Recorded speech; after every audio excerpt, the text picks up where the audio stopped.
chers élèves, bonsoir. Toujours heureux, ravi de vous retrouver. La capsule de ce soir va nous permettre, bien sûr, de faire le suivi de l'étude du muscle squelettique strié dans la conversion de l'énergie chimique contenue dans la molécule d'ATP en une énergie mécanique qui illustre en quelque sorte le travail musculaire. Nous avons vu dans les deux capsules précédentes une introduction sur le muscle squelettique strié. Nous avons déjà abordé l'étude d'une coupe transversale de ce dernier. Le muscle squelettique strié en coupe transversale, il est formé par un faisceau de fibres musculaires.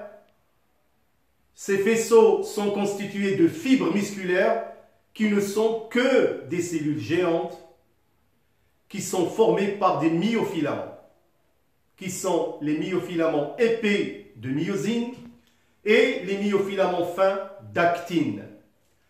Alors je vais profiter pour faire un petit rappel pour rappeler les mécanismes de la contraction au niveau d'un sarcomère.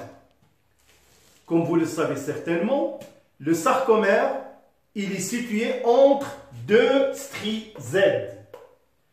Et c'est l'unité fonctionnelle et structurelle d'une fibre musculaire.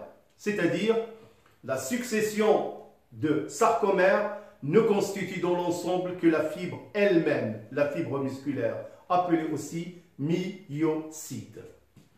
Alors, vous pouvez remarquer sur mon schéma, sur la figure 1, j'ai schématisé un sarcomère à l'état de repos. Vous pouvez déjà remarquer les deux stries Z qui délimitent un sarcomère, la bande H qui ne contient que les filaments de myosine. En noir sont schématisés les filaments d'actine qui sont disposés d'une manière parallèle. Alors en bleu, ce sont les filaments épais de myosine qui comportent des têtes bilobées qui ont une certaine mobilité qui va servir dans cette contraction. Alors, bien sûr, on remarque la bande A, c'est une bande qui contient les filaments d'actine et les filaments de myosine, et la bande I qui est constituée essentiellement de filaments d'actine. La figure 2 illustre la contraction du sarcomère. Alors, nous allons noter les interprétations suivantes. Alors, la figure 1 représente un sarcomère au repos. La figure 2 représente un sarcomère contracté. Et à ce niveau-là, au niveau du sarcomère contracté, on peut remarquer les changements suivants. On remarque un rapprochement des stries Z, c'est-à-dire rétrécissement de la bande H. Vous pouvez le remarquer sur le schéma. Rétrécissement de la bande I qui se rétrécit. Et bien sûr, la bande A reste inchangée. Alors, on peut tout simplement déduire que la contraction d'un sarcomère, en fait, n'est que le glissement des filaments d'actine vers le centre du sarcomère. Maintenant, mes chers élèves, nous allons passer pour voir de près les mécanismes moléculaires intervenant dans la contraction musculaire. Là, vous avez un schéma que je vais essayer de faire un agrandissement et que nous allons étudier pour voir de près vraiment ce qui se passe au niveau du sarcomère. Alors, nous allons voir, comme je vous ai dit, les mécanismes moléculaires intervenant dans la contraction musculaire. Alors, le schéma suivant va nous permettre de définir grosso modo 4 parties. Alors, je vais essayer de faire un agrandissement pour interpréter ces 4 phases. Alors, comme vous pouvez le remarquer, sur le numéro 1, bien sûr, on a des légendes comme la tête de la myosine, l'ATP, site de fixation actine-myosine, la troponine, myofilament épais de myosine et myofilament fin d'actine. Notez aussi les sites de liaison de l'actine cachés par la troponine. Alors, quels sont les mécanismes moléculaires qui se passent au niveau du numéro 1? Au repos, la troponine masque le site de liaison de la myosine avec l'actine. Une molécule d'ATP est liée à la tête de myosine. Donc, voilà ce qui se passe au niveau du numéro 1. Maintenant, nous allons passer au numéro 2. Alors, au numéro 2, l'arrivée de l'influx nerveux induit une augmentation de la concentration intracytoplasmique d'ion calcium qui se fixe à la troponine. Cette fixation induit un changement de conformation de la troponine qui permet le démarrage du site de fixation de l'actine à la myosine, c'est-à-dire formation de pont actine-myosine.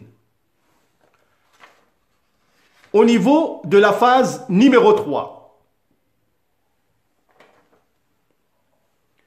la liaison actine-myosine déclenche l'activité atépasique de la myosine, permettant l'hydrolyse de l'ATP en ADP plus PI. L'énergie fournie permet le basculement de la tête de myosine qui induit un déplacement des myofilaments fins le long des myofilaments épais et donc la contraction musculaire.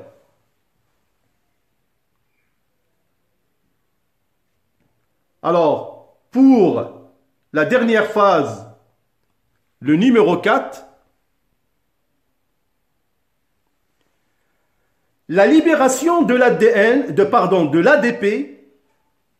la libération de l'ADP et la fixation d'une nouvelle molécule d'ATP permettent le redressement de la tête de myosine et la suppression de la liaison entre l'actine et la myosine.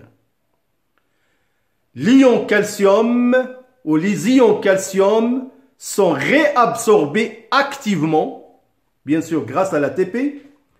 La myosine se détache de l'actine. Les sites d'attachement actine-myosine sont de nouveau masqués. Le sarcomère revient passivement à sa longueur initiale. Voilà mes chers élèves, donc ce sont les 4 étapes qui nous permettent vraiment de déterminer ou de connaître de près les mécanismes moléculaires intervenant dans la contraction musculaire. Alors donc nous avons vu les mécanismes moléculaires intervenant dans la contraction d'un sarcomère. Alors pour récapitulation, alors au niveau des filaments d'actine, comme vous avez certainement remarqué, il y a des sites de fixation des têtes de myosine. Alors ces sites de fixation des têtes de myosine sont cachés par les molécules de troponine. Et c'est la libération des ions calcium, Ca2+, qui démasque ces sites. Ce qui permet la formation de pont actomyosine. Bien sûr, l'intervention de l'ATP qui se fixe sur les têtes de myosine, c'est elle qui va favoriser la contraction du sarcomère. Comme je l'ai dit, les têtes de sarcomère vont entraîner ou provoquer par une enzyme atépasique l'hydrolyse de l'ATP en ADP. ATP va être hydrolysé en ADP plus PI plus énergie. Alors, cette énergie, il est absorbée par les têtes de myosine. Cette énergie chimique va être transformée en une énergie mécanique. C'est le travail, comme j'ai dit, musculaire. Mes chers élèves, pour savoir plus, nous allons bien sûr utiliser une animation qui va vraiment vous donner la possibilité de voir de près comment ces mécanismes ont lieu au niveau d'un sarcomère. A tout de suite. L'aspect moléculaire de la contraction musculaire. Le muscle, organe qui assure la mobilité des os. Une coupe transversale montre qu'il est formé par un ensemble de faisceaux de fibres musculaires, eux-mêmes constitués par des fibres qui sont constituées par une succession de sarcomères. Un sarcomère, comme on a vu, il est formé par deux sortes de myofilaments. Des myofilaments épais, qu'on appelle des filaments de myosine, et filaments fins d'actine. Alors, ces filaments actine et myosine sont derrière le processus de contraction moléculaire. Comme vous pouvez le remarquer, on remarque la mobilité des têtes de myosine qui font glisser les filaments d'actine vers le centre de sarcomère. Mais il faut qu'il y ait, bien sûr, la formation d'un pont d'union, des sites de fixation qu'on appelle pont actomyosine. Alors vous remarquez que la tête de myosine nécessite l'intervention de la molécule d'ATP. Cette molécule d'ATP qui vient s'accrocher à la tête de myosine va être hydrolysée pour libérer de l'énergie chimique absorbée par les têtes de myosine qui vont le transformer en énergie mécanique qui permettra aux filaments d'actine de glisser vers le centre du sarcomère. Alors, il faut bien sûr une nouvelle molécule d'ATP si vous voulez que la tête de myosine se décroche des filaments d'actine et le processus se répète d'une manière périodique. On assiste pratiquement à un coup de rame. Le schéma suivant vous montre que le sarcomère transforme l'énergie chimique contenue dans l'ATP en énergie mécanique.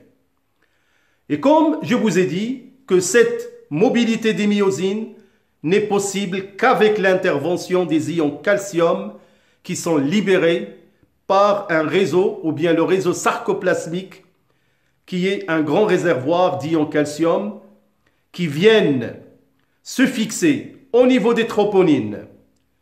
Ces molécules de troponines sont formées de 3 sous-unités, dont l'une masque les sites de fixation. On remarque le mouvement des molécules de tropomyosine qui déplacent les troponines pour démasquer les sites de fixation et les têtes de myosine retrouvent leur emplacement. Bien sûr, la libération des ions calcium n'est possible qu'après l'arrivée de l'influx nerveux au niveau de l'unité motrice ou la plaque motrice. Cette arrivée de l'influx nerveux qui est derrière la libération des ions calcium par le réseau sarcoplasmique qui embobine pratiquement tous les faisceaux de fibres musculaires.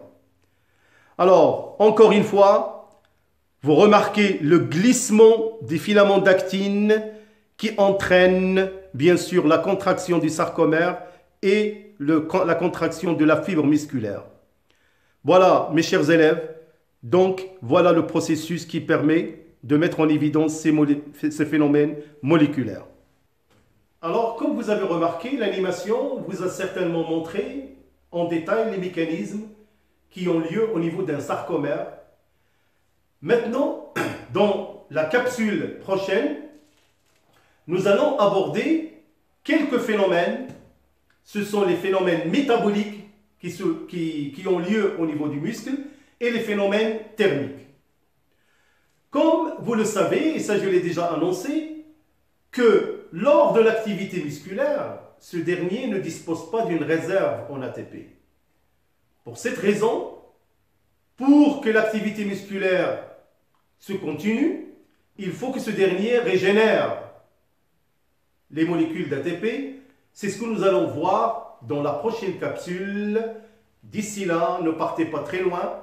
Je vous remercie de votre attention et à bientôt.